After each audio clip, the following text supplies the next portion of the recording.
بسم اللہ الرحمن الرحیم. السلام علیکم. یہ آپ کا اپنا ڈیجیٹل پلیٹ فارم ہے. میں طارق متین ہوں اور اس ویڈیو میں کل ایک بڑے فیصلے کا دن ہے اور یہ جو فیصلے ہیں یہ ہمارے سامنے کل آ سکتے ہیں، پرسوں آ سکتے ہیں. یہ اجلاس جو کل ہونے جا رہا ہے، اگر ایک روزہ نہیں ہوتا 2 روزہ ہوتا ہے تو لیکن یاد کیجئے میں نے آپ سے 4 روز پہلے کہا تھا کہ فوج نے، پاکستان کی فوج نے، پاکستان کی سیکیورٹی اسٹیبلشمنٹ نے ایک فیصلہ کیا ہے کہ بھرپور طاقت کا استعمال کیا جائے گا پاکستان میں امن کے دشمنوں کے خلاف. جب میں نے آپ سے یہ بات کی تھی تو آپ اس کا تھمبنیل بھی اس وقت دیکھ رہے ہیں، تو تب اس وقت میں نے آپ کو بتایا تھا کہ اگلے 5 سے 6 روز کے اندر، اور اب یہ بالکل وہی وقت ہے، قومی سلامتی کمیٹی کا اجلاس ہوگا. اب قومی سلامتی کا اجلاس وزیر اعظم شہباز شریف کی صدارت میں کل ہونے جا رہا ہے. اس اجلاس میں اہم ترین فیصلے متوقع ہیں. یہ فیصلے جو ہیں یہ ہوں گے تو سیکیورٹی سچویشن سے متعلق، لیکن ان کا امپیکٹ باقی تمام چیزوں پر بھی ہوگا. ڈیفینیٹلی بڑے فیصلے ہونے جا رہے ہیں. اس کے علاوہ 3 حصوں میں بندر بانٹ کا فیصلہ کیا گیا ہے. یہ معاملہ کیا ہے یہ بھی میں ابھی آپ کے سامنے رکھتا ہوں. اور ایک بار پھر جیو نیوز کا جھوٹ، میں نے آپ کو دوپہر میں بتایا تھا، میری تفصیلی بات ہوئی تھی عامر ڈوگر صاحب سے، تو جیو نیوز کا جھوٹ ایک بار پھر بے نقاب ہوا. وقار ستی، جس نے مذہب کی توہین کا گھٹیا الزام لگایا تھا صحافت سے گر کر، اس وقار ستی نے خبر دی تھی جیو نیوز پر اور وہ خبر بھی غلط ثابت ہوئی. جیو نیوز ایک بار پھر جھوٹا ثابت ہوا. یہ بھی آپ کے سامنے رکھیں گے. پاکستان تحریک انصاف ایک بار پھر محاذ پر نکل رہی ہے، اس کی بھی بات کریں گے. سچویشن بہت تیزی کے ساتھ بدلنے جا رہی ہے پاکستان میں. ان تمام چیزوں پر اس ویڈیو میں بات کریں گے. سب سے پہلے میں آپ کو بتاؤں کہ آج آرمی چیف جناب عاصم منیر صاحب نے ملاقات کی شہباز شریف صاحب سے، اور اس ملاقات میں وزیر اعظم کو جو ملک میں مجموعی سیکیورٹی کی صورتحال ہے اس کے حوالے سے بتایا گیا.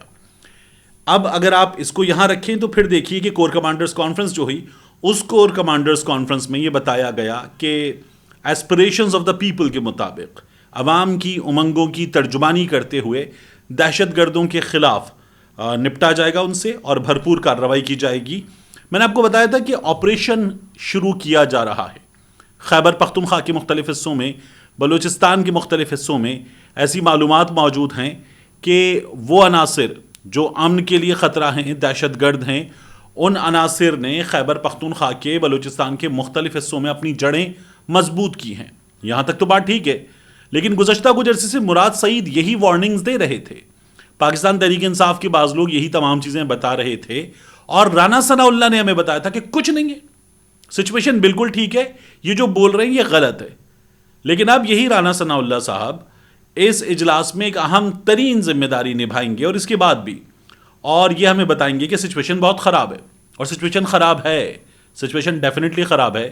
یہ جو ہم نے گزشتہ کچھ دنوں میں دیکھا کہ کرم میں آج جو لڑائی ہوئی اور دہشت گردوں نے حملہ کیا سیکیورٹی فورسز پر، اور 3 جوان جن میں شجاع ہیں، رمضان ہیں اور عبد الرحمان ہیں، 43 سے 30 برس تک ان کی عمریں ہیں، انہوں نے جام شہادت نوش کیا ہے. اس سے پہلے ہم نے کیا دیکھا، کاہان میں بارودی سرنگ کا دھماکہ ہوا، اس میں ہمارے لوگ شہید ہوئے. اس سے پہلے ہم نے کیا دیکھا، بنو میں ایک سچویشن پیدا ہو گئی جس سچویشن میں نیڈ پرائس نے باہر سے بیٹھ کر کہا تھا کہ ہم اس میں ہیلپ کر دیتے ہیں. اس سے پہلے لکی مروت میں ایسے واقعات ہوئے، وانا میں تھانے پر حملہ کیا گیا، اور وانا میں جو تھانے پر حملہ کیا گیا وہاں سے وہ اسلحہ اپنے ساتھ لے گئے، مختلف چیزیں ہوئیں. لکی مروت میں ایسے واقعات ہوئے، بلوچستان میں چمن میں آبادی پر آ کر گولے گرے ہیں. یہ تمام وہ سچویشن ہے جس کا اس وقت ہمیں سامنا ہے، اور اس سچویشن سے نمٹنے کے لیے، اور پھر ہم ان تمام واقعات کو بتاتے ہوئے اسلام آباد کو کیسے بھول سکتے ہیں. وفاقی دارالحکومت میں جو واقعہ ہوا وہ اس لحاظ سے اپنی نوعیت کا بہت بڑا واقعہ ہے کہ ہمارے فیڈرل کیپٹل میں ہوا. اس کے بعد امریکہ اپنی جگہ اٹھ رہا ہے، سعودی عرب سے اپنا تھریٹ الرٹ آ رہا ہے، برطانیہ سے اپنا تھریٹ الرٹ آ رہا ہے. ایک سچویشن پیدا ہوئی جس میں تمام طرف سے یہ آوازیں آ رہی تھیں کہ سچویشن خراب ہے.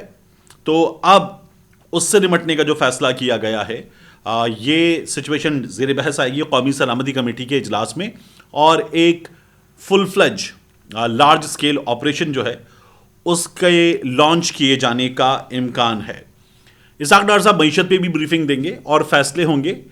ہم یہ بھی سن رہے ہیں بار بار کہ ماہرین معیشت اور ٹیکنوکریٹس جو ہیں ان کی ملاقاتیں ہوئی ہیں، اور ان ملاقاتوں میں بھی کچھ چیزوں پر ڈسکشن کیا گیا ہے. تو پاسبلٹیز کافی ہیں، جن میں سے ایک میں نے آپ کو یہ بتایا کہ ایک تو پاسبلٹی یہ ہے جس کے چانس بہت تھوڑے ہیں کہ ان حالات کو دیکھتے ہوئے الیکشن کا اعلان کر دیا جائے، سب سے کم چانسز ہیں اس کے۔ ایک پاسبلٹی یہ ہے کہ ایک ایسا سیٹ اپ جسے کم از کم 2 سال کے لیے رکھا جائے، وہ سیٹ اپ آ جائے۔ آج ندیم افضل چند نے بھی اسی طرح کا ایک عدد ٹویٹ کیا ہے، اور 3 سال کے لیے یہ بھی بھول جائیے، یہ بھی بھول جائیے، اس طرف چل پڑیے۔ یہ بات ندیم افضل چند صاحب نے کی ہے۔ میں نے پوچھا تھا ان سے آپ کون سا نیا چند چڑھا رہے ہیں، تو یہ بھی پاسبلٹی ہے۔ پھر پاسبلٹی جو ہے جب یہ ہوگا تو یہ بھی ہے کہ یہ جو سیٹ اپ ہے، یہ سیٹ اپ کیری کرے گا مزید 1 سال کے لیے، ایک ایمرجنسی کا نفاذ ہو جائے گا اور اس ایمرجنسی میں یہ کیری کرے، اس کی بھی پاسبلٹی ہے۔ تو یہ تمام چیزیں ہیں۔ پاکستان تحریک انصاف ان میں سے اکثر آپشنز کو، ابھی تمام پر پاکستان تحریک انصاف کا رد عمل نہیں آیا، اور یہ جو قومی سلامتی کمیٹی کا اجلاس ہوگا اس کے بعد مزید رد عمل آئے گا، لیکن اکثر آپشنز کو پاکستان تحریک انصاف ان آپشنز میں سے مسترد کر چکی ہے۔ ابھی بہت تیزی سے ڈیولپ ہوتی ہوئی صورتحال ہے، ہمارے سامنے کافی کچھ آنا باقی ہے۔ ان حالات میں جو سیاسی سرگرمیاں ہیں وہ بھی تیز ہوئی ہیں، تو وہ شاید یہ اشارہ دیتی ہیں کہ الیکشن کی طرف چل پڑیں گے ہم۔ مسلم لیگ نون جو ہے وہ بتا رہی ہے اپنے سوشل میڈیا پلیٹ فارمز کے ذریعے کہ ہم نے کیا کیا اچیو کر لیا ہے، کیا کیا ہم کر رہے ہیں، کیا کیا ہم نے شروع کر دیا ہے۔ اس سے نظر آتا ہے کہ یہ الیکشن کا ماحول بن رہا ہے۔ اسی طرح سے مسلم لیگ نون نے اپنے جو مختلف اضلاع کے ذمہ داران ہیں ان سے بریفنگز وغیرہ لے لی ہیں، اس سے نظر آتا ہے کہ الیکشن کا ماحول ہے۔ عمران خان صاحب نے بھی یہ سلسلہ شروع کیا ہے، تو یہ تمام چیزیں بھی ہو رہی ہیں۔ ان تمام چیزوں کے درمیان کراچی میں گزشتہ کچھ دنوں میں نے آپ سے عرض کیا تھا کہ بڑی چیزیں ہوئی ہیں، بہت تیزی کے ساتھ ہوئی ہیں۔ کراچی میں کیا ہوا ہے؟ کراچی میں اب ایم کیو ایم کے دھڑے مل کر ایک ہونے جا رہے ہیں، اور یہ دھڑے ایک کیے جا رہے ہیں۔ یہ ایک ہو نہیں رہے، ایک کیے جا رہے ہیں۔ یہ مل نہیں رہے، انہیں ملایا جا رہا ہے۔ میں نے آپ کو بار بار بتایا کہ جو کامران ٹیسوری ہیں یہ متحدہ قومی موومنٹ کی تو چوائس تھے ہی نہیں، یہ گورنر کی سیٹ پر بٹھا دیے گئے، پھر متحدہ نے کہا ٹھیک ہے یہ ہماری گورنر ہیں، ورنہ متحدہ تو نسرین جلیل، عبد الوسیم اور دیگر ناموں پر موجود تھی۔ متحدہ نے ان کے بارے میں تو نام دیا ہی نہیں تھا۔ پھر متحدہ نے ہمیں لطیفہ سنا دیا، متحدہ نے کہا کہ عارف الوی صاحب نے ان کو گورنر بنا دیا۔ یہ پورے پاکستان کو جو ہے وہ کیپٹن صفدر سمجھتے ہیں۔ متحدہ نے ہمیں یہ لطیفہ سنایا، اور اس کے بعد جو ہے وہ ایک نیا کام شروع ہوا۔ کامران ٹیسوری مبینہ طور پر جن کے آدمی ہیں، کامران ٹیسوری نے وہی کام شروع کیا کہ کامران ٹیسوری نے مصطفیٰ کمال سے، انیس قائم خانی سے ملاقات کی۔ فاروق ستار کے تو وہ آنکھ کا تارہ ہیں، ان سے وہ ملے ہیں۔ کامران ٹیسوری نے ایم کیو ایم کے لوگوں کو بھی بلایا، ان سے بھی بات کی۔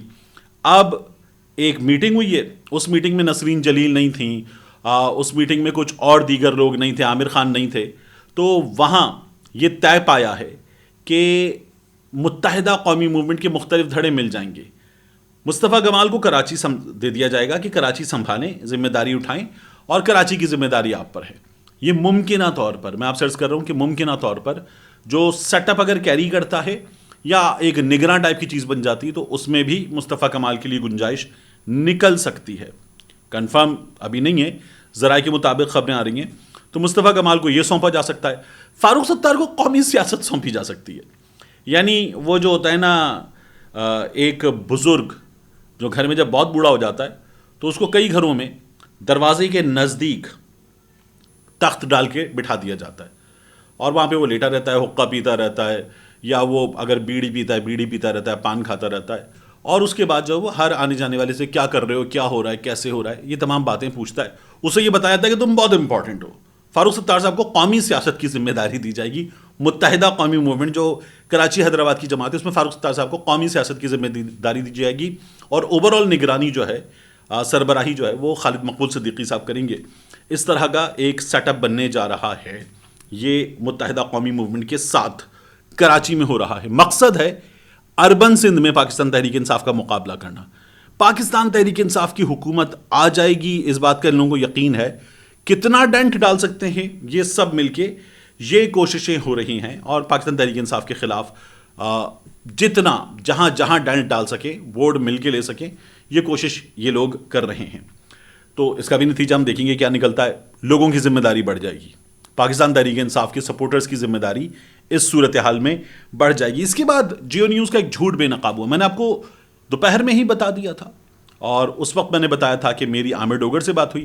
اب طالب نقی کی ویڈیو آ گئی ہے. طالب نقی صاحب نے یہ کہا ہے کہ میرے بارے میں یہ بتایا گیا کہ میں نے اپنا استعفیٰ واپس لے لیا. جھوٹ ہے. عامر ڈوگر صاحب نے کہا کہ یہ جو باتیں بتائی جا رہی ہیں کہ ہمیں راجہ پرویز اشرف نے یہ باتیں بتائیں اور ہم ایک دوسرے کا منہ دیکھنے لگے, جھوٹ ہے. ہم نے جو راجہ پرویز اشرف سے کہا اس کے بعد راجہ پرویز اشرف کے پاس کوئی جواب نہیں تھا. یعنی ہم نے جب ان سے پوچھا کہ بھائی کتنے لوگ آپ کے پاس ان 11 میں سے جن کے استعفیٰ آپ نے منظور کیے آئے تھے, جواب نہیں تھا. ہم نے پوچھا کہ انہوں نے آپ کو استعفیٰ لکھ کر دیا تھا, جواب نہیں تھا.